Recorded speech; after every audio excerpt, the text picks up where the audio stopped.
अब आती है अभ्यास की बारी। प्रश्न एक में आपको कुछ अक्षर दिखाई दे रहे हैं। इनको पहचान कर दूसरी तरफ लाइन से आपको मिलाना है। श, दूसरी तरफ श को ढूंढिए और उसका मिलान करिए। ये कौन सी मात्रा है? र की। इसको र से मिलान कर दें। और ये है आधा त। दूसरी तरफ ढूंढकर इसका भी मिलान कर दें। अब आती है बाईं ओर के शब्द को खींचकर दाहिने ओर के शब्दों से मिलान करें। ये प्रदेश शब्द है। प्रदेश शब्द को दूसरी तरफ ढूंढने का प्रयास करें। देखें तो मिल गया क्या? हाँ, ये प्रदेश शब्द है। आपने बिल्कुल सही पहचाना है। आइए अब हम दूसरे शब्द की तरफ चलते हैं। ये त्याग शब्द है। इसमें आधा त का प्रयोग किया गया है। दूसरी तरफ जल्दी से ढूंढने की कोशिश करें। मिल गया क्या? बिल्कुल सही। ये शाला शब्द है। इसको भी हम ढूंढ लेते हैं। बच्चे पढ़ने में शाला जाते हैं। तो शाला शब्द को जल्दी से पहचान कर मिलान करें। बिल्कुल सही। इस शब्द में र की मात्रा दिख रही है। ये प्रण शब्द है। जैसे हम किसी भी चीज को करने का मन बना लेते हैं या ठान लेते हैं, तो हम किसी भी चीज को करने के प्रयास करते हैं और उसको निरंतर करते रहते हैं बिना रुके। तो ये प्राण शब्द है। इसको ढूंढकर मिलान कर दें। इस शब्द में भी र की मात्रा दिख रही है। ये विनम्र है। विनम्र शब्द को दूसरी तरफ पहचान कर सही सही मिलाएं। ये राज्य शब्द है। इसमें आधा ज दिख रहा है। जल्दी से राज्य शब्द को ढूंढ लें और मिलान करें। आशा है कि आपको शब्दों को पहचानने में कोई कठिनाई नहीं हो रही होगी। विशाल शब्द को ढूंढें। ये देखिए, आपने बिल्कुल सही पहचान कर मिला दिया है। ये पत्थर शब्द है। पत्थर शब्द को ढूंढकर मिलान कर दें। अब चलते हैं अभ्यास में प्रश्न 2 की तरफ। यहाँ पर कुछ अक्षर और कुछ शब्द लिखे हुए हैं। आइए आप भी मेरे साथ उनको पढ़ने का प्रयास करें। ये श है। श से कुछ नए शब्द जैसे शक, शुभ। अब देखिए ये कौन सा शब्द है। आप कोशिश करिए, आपको भी बोलते बन जाएगा। क्रम। इसमें र का उच्चारण सुनाई दे रहा है। प्रणाम। प्रलय। इसमें आधा त दिख रहा है। इसका उच्चारण कैसे होगा? पत्थर। सत्कार। इसमें भी आधा त है। देखिए ये कैसे लिखा हुआ है, भी मैंने आपको बताया था ना। पत्ता। गत्ता। प्रश्न 3, आधे अक्षर से बनने वाले शब्दों को पढ़ें। एक तरफ पूरा अक्षर दिया है, फिर उसका आधा अक्षर दिया है और उसी से बनते हुए कुछ नए शब्द लिखे हैं। आप भी एक छोटी सी गतिविधि कर बच्चों के साथ और घर के लोगों के साथ इसको खेल सकते हैं। क, क, क्या, क्यारी, चक्की, मक्खी, शक्कर। अब ये देखिए, ये च, ये पूरा अक्षर है। इसका आधा अक्षर इस तरह से बनता है और इसको किस तरीके से शब्द में प्रयोग किया गया है। कच्चा, बच्ची, जच्चा, सच्चा, मच्छर। श, आधा अक्षर इस तरीके से लिखा जाता है। चश्मा, श्वास, प्रश्न, दुश्मन, शाम। स, इसका आधा अक्षर इस तरह से लिखा जाता है। आइए कुछ नए शब्द बनाते हैं। स्वाद, स्नान, स्वर, स्वागत, स्वराज, स्वस्थ, स्वीकार। त, आधा अक्षर इस तरह से पढ़ें और नए शब्द बनाने की कोशिश करें। त्याग, पत्थर, त्योहार, अत्याचार। न अक्षर, इसका आधा अक्षर न ऐसे लिखा जाता है। आधा न। इससे बनने वाले कुछ नए शब्द देखें और पढ़ें। न्याय, अन्याय, न्योता, गंदगी, प्रसन्न। प, आधा अक्षर प, इसका इस्तेमाल देखिए कैसे किया गया है प्यार शब्द में।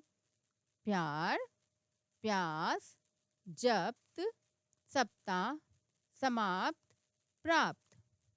ध, आधा अक्षर ध, इससे कुछ नए शब्द पढ़ें। सिद्ध, मध्य, युद्ध, प्रसिद्ध। अभ्यास में प्रश्न 4 में आइए हम अक्षर और शब्दों को लिखने का प्रयास करते हैं। श, शब्द की बारी। शाला, प्रलय,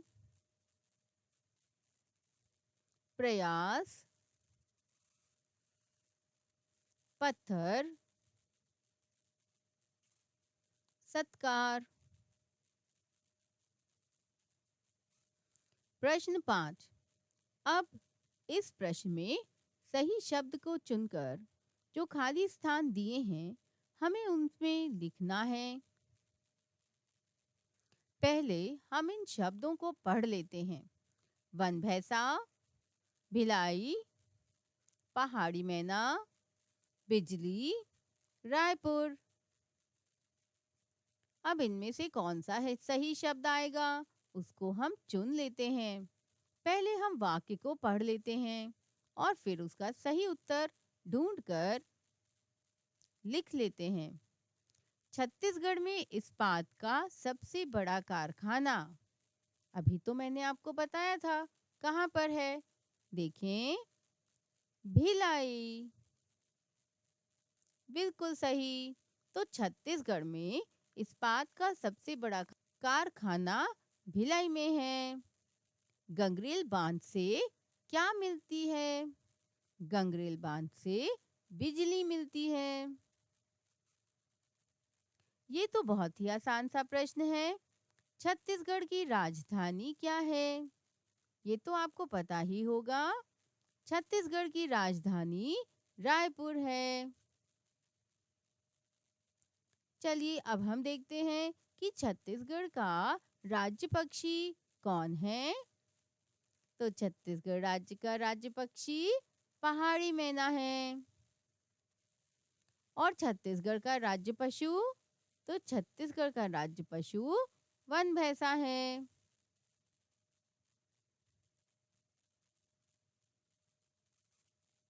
प्रश्न 6 में आपको क्या करना है? आपको पढ़ना है और फिर उसमें से उसके उत्तर को ढूंढकर उत्तर को दिए हुए जगह में लिखना है। तो आइए हम पहले जो वाक्य लिखे हैं उनको पढ़ने की कोशिश करते हैं। महासमुंद जिले में सिरपुर स्थित है। सिरपुर एक प्राचीन नगरी है। यहाँ कई प्राचीन मंदिर हैं। सिरपुर में बौद्ध विहार भी है। यहाँ पुराने शिव मंदिर के पास एक बहुत बड़ा मेला लगता है। यह मेला माघ मास में लगता है। लोग दूर दूर से सिरपुर को देखने आते हैं। आशा है कि आपने बहुत ही सरल तरीके से इन वाक्यों को मेरे साथ पढ़ लिया होगा। आइए चलिए अब हम इन प्रश्नों के उत्तर ढूंढकर दी हुई जगह में लिखने की कोशिश करते हैं। तो पहला प्रश्न है, सिरपुर किस जिले में स्थित है? ऊपर से जल्दी से उत्तर ढूंढकर बताएं। बताएं बताएं जल्दी बताएं। अरे मैं ही बता देती हूँ, चलिए। सिरपुर महासमुंद जिले में स्थित है। दूसरा प्रश्न, सिरपुर में मंदिरों के अलावा और क्या है? इसका सही उत्तर देखिए ऊपर लिखा है। सिरपुर में एक बौद्ध विहार भी है। प्रश्न 7 में पाठ के आधार पर प्रश्नों के आपको उत्तर लिखने हैं। छत्तीसगढ़ की राजधानी का क्या नाम है? छत्तीसगढ़ की राजधानी का नाम रायपुर है। इस प्रश्न का उत्तर तो बूझो। छत्तीसगढ़ में कौन कौन सी नदियां बहती हैं? क्या आप जानते हैं? छत्तीसगढ़ में महानदी, शिवनाथ, हसदो, इंद्रावती और खारून नदियां बहती हैं। तीसरा प्रश्न, यहाँ की कुछ मशहूर लोक परंपराओं के आपको नाम लिखने हैं। यहाँ की मशहूर लोक परंपराओं के नाम हैं पंडवानी, चंदैनी, कर्मा, पंथी, राउत नाचा, सुआ आदि। प्रश्न 8, नीचे लिखी संख्याओं का आपको स्थानीय मान बताना है। ये 85 की संख्या है। अब इकाई में कौन सा अंक आएगा? 5 और दहाई में 8। 370 की संख्या में इकाई, दहाई और सैकड़ा में कौन से अंक आएंगे? इकाई में 0, दहाई में 7 और सैकड़ा में 3। ये स्थानीय मान है और आप इस तरह खंड बनाकर इकाई, दहाई और सैकड़े का पता लगा सकते हैं। ये 6085 की संख्या है। अब इन खंडों में आप इकाई, दहाई, सैकड़ा और हजार लिख दें और फिर 6085 का स्थानीय मान को समझने की कोशिश करें। तो अब इकाई के नीचे कौन सा अंक आएगा? जल्दी से देखते हैं। क्या 8 आएगा? नहीं, यहाँ तो 5 आएगा। 8 दहाई की स्थान पर आएगा और सैकड़े के स्थान पर 0 और हजार के खंड में कौन सी संख्या आएगी? 6।